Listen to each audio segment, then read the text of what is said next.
चोरिया जनक जी के चित चोरिया देखी रघुनाथ जी हमारे ओरिया देखी रघुनाथ जी हमारे ओरिया देखी रघुनाथ जी हमारी ओरिया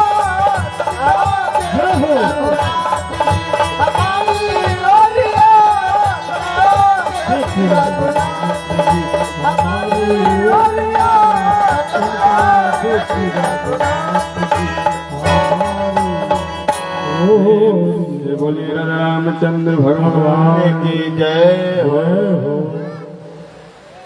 सभी सखियां ऊपर से मधुर निवेदन कर रही है, लेकिन भगवान उन लोगों की तरफ देख नहीं रहे हैं। एक सखी को गुस्सा आ गया, एक सखी को गुस्सा आया, वो बोल रही कि अरे मारो मारो इनको, मारो चलाकर कुछ मारो मारो, मारोगी तुम तो ये जब चोट लगेगा तो ये देखेंगे हम लोग के ऊपर। एक सखी बोले कि अरे पागल हो, इनको मारोगी तो इनको चोट लग जाएगा। वो सखी बोले कि हाँ मैं पत्थर से मारने के लिए नहीं कह रही हूँ, ये जिस तरह कोमल है पुष्प की तरह कोमल है, इसलिए इनके ऊपर पुष्प चलाकर मारो। और पुष्प जब चलाएंगे हम लोग तो पुष्प चल भी जाएगा और लग भी जाएगा और इनको चोट भी नहीं लगेगा। और देखेंगे कि यह पुष्प किधर से आया है तो उधर देखेंगे, और जैसे ही देखेंगे वैसे ही हम सबको इनका दर्शन प्राप्त हो जाएगा। बोलिए रामचंद्र भगवान की जय। हिया हर सही बरसही सुमन सुमुखी सुलोचनी वृंद, जाय जहाँ जहाँ बंधु दो कहतः परमानंद। इसलिए सखियां पुष्प चलाकर मार रही है, और पुष्प चलाकर मार रही है जो वैसे ही भगवान ऊपर देखते हैं, और जैसे ही देखते हैं वैसे ही सारी सखियां का भगवान का दर्शन करने का सौभाग्य प्राप्त हो जाता है।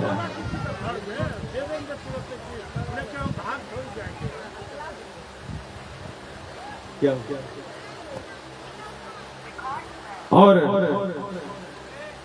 सब सखियां दर्शन प्राप्त की, दर्शन की प्रभु का, और उधर रंगशाला की तरफ भी देख करके भगवान अपने गुरु जी के आश्रम में आते हैं, विश्वामित्र जी के आश्रम में आते हैं, विश्राम करते हैं।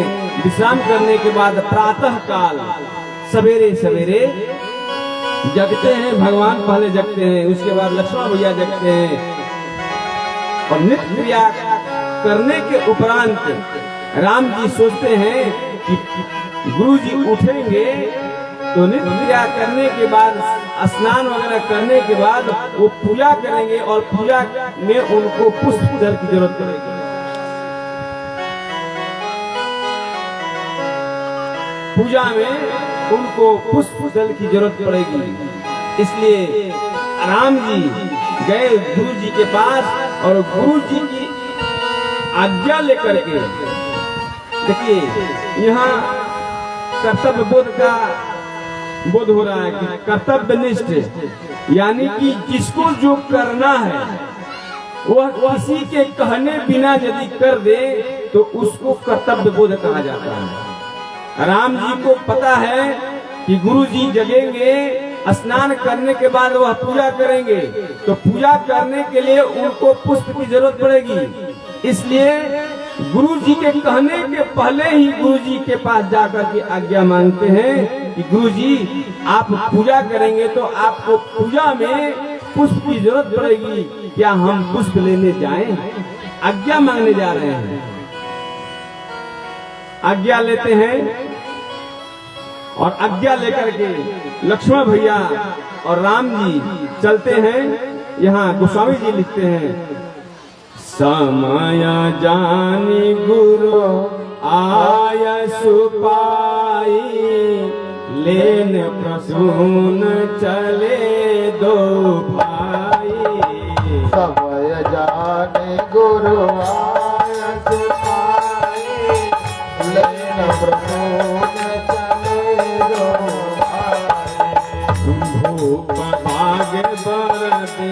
क्यों जाई जहाँ पसंद रे रही लो भाई धूप बाग बर देखो जाए जहाँ संतरी तो रही लो भाई लागे बिटप मनोहर नाना वरन वरन वरवे बेटाना लागे सदनो हर नाना बरन बरन बरवे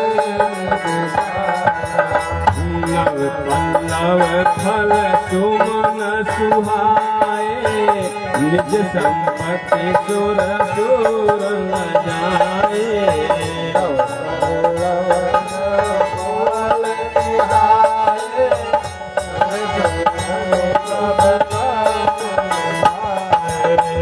चातक को की लकीर चकोरा पूजत बिहगन तत कल मोरा राम सिया राम सिया राम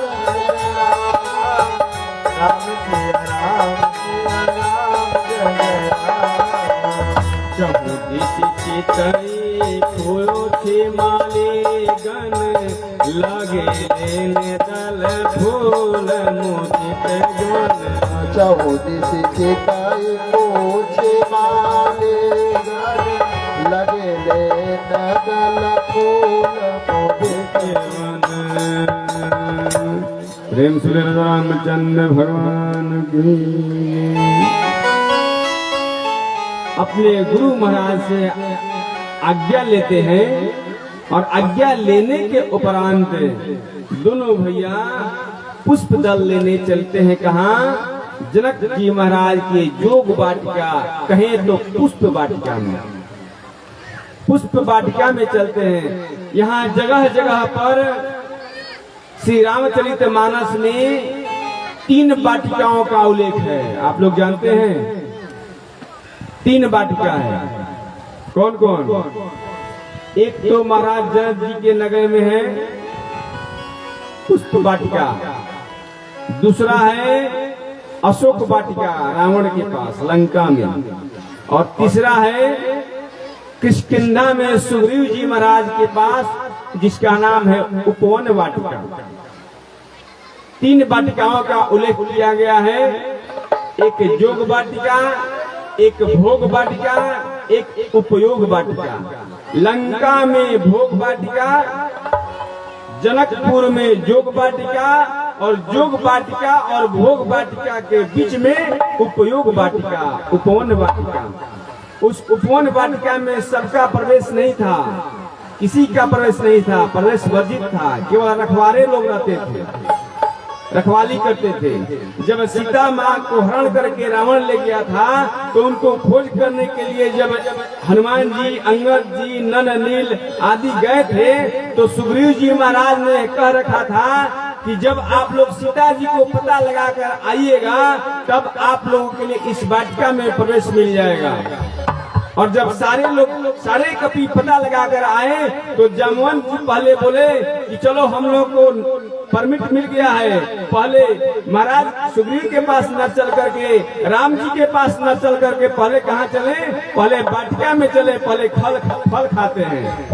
उस वाटिका में प्रवेश करते हैं और जो पहरेदार है वो सब रोकते हैं, लेकिन सबको मार के भगा देते हैं कि जाओ, हम लोगों को परमिट मिला हुआ है, हम लोग नहीं रुकने वाले।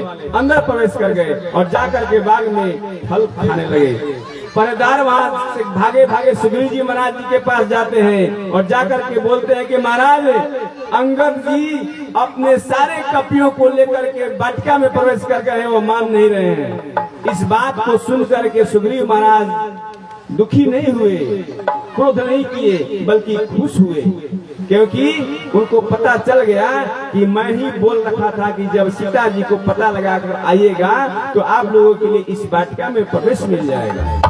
यह सोच करके सुग्रीव महाराज बहुत खुश हुए। और इस वाटिका में, जोग वाटिका में आज हमारे प्रभु श्री रामचंद्र जी और लक्ष्मण जी आए हुए हैं पुष्प लेने के लिए। उस वाटिका का मनोहर दृश्य इतना सुंदर था कि उसका वर्णन नहीं किया जा सकता है। उस वाटिका को देख करके इंद्र लोक में जो भी देवता है, स्वर्ग लोक में जो देवता है, वो भी लज्जित हो जाते हैं। वह बोलते हैं काश उस बाग के जैसा हमारे पास भी बाग होता। सब लोग देख करके उस वाटिका को अपने अंदर ही पोसा करते हैं, अपने अंदर अपने मन को कोसते हैं कि काश उस तरह का वाटिका यहाँ भी होता। लज्जित हो जाते हैं सारे देवता उस वाटिका को देख करके। और उसी वाटिका में आज हमारे प्रभु श्री राम जी और मैया सीता का मिलन होने वाला है। उस वाटिका में कोई भी पुराना फल, पुराना फूल, पुराना पत्ता नहीं है। सब नए नए पल्लव, नए नए फल, नए नए फूल लगे हुए हैं। मड़ियों जैसे लगता है कि वहाँ मड़ियाँ सजाई गई हैं, उस तरह का वहाँ का दृश्य लग रहा है।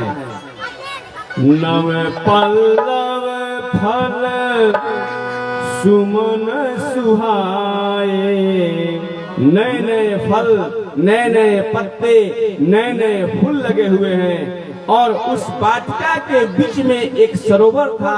उस सरोवर के चारों तरफ जो सीढ़ी बनाई गई थी, उस सीढ़ी पर सुंदर सुंदर मणियों से सजा हुआ पुष्प लगे हुए हैं। जैसे लग रहा है कि जैसे मणि ही सजा दी गई हो उस सरोवर के चारों तरफ। और उसी समय सीता मैया अपने 8 सखियों के साथ आती है। उसी सरोवर के बगल में मैया पार्वती जी का मंदिर है। उस पार्वती जी के मंदिर में पूजा करने के लिए आती है, अपने लिए सुंदर वर मांगने के लिए पार्वती जी के मंदिर में आती है अपने सखियों के साथ।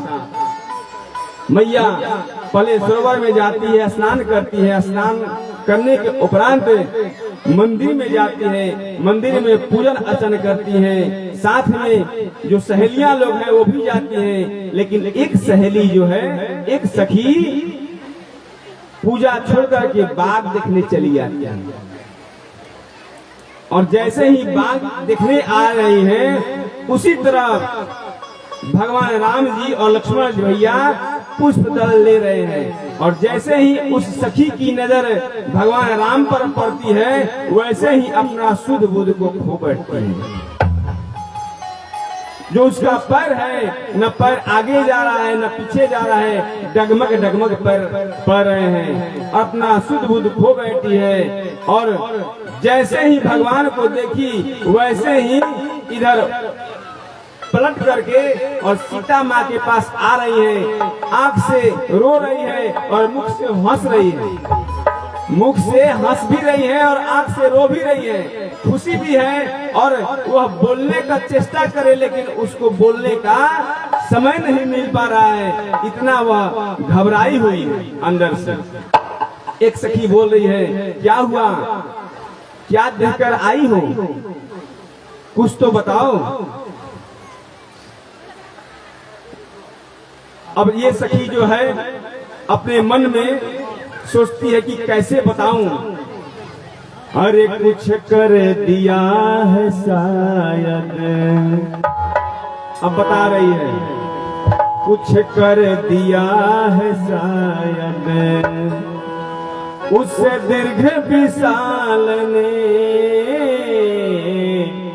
मन को फंसा लिया है।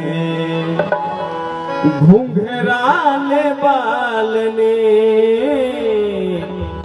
अरे कुछ कर दिया है शायद। सखी बता रही है। सखिया कहती है कि किसकी बात कर रही हो, कुछ तो बताओ। कल से चर्चा है जिनकी नगरिया में, कल से चर्चा है जिनकी नगरिया में, वही आए सखी फुलवरिया में, वही आए सखी फुलवरिया में।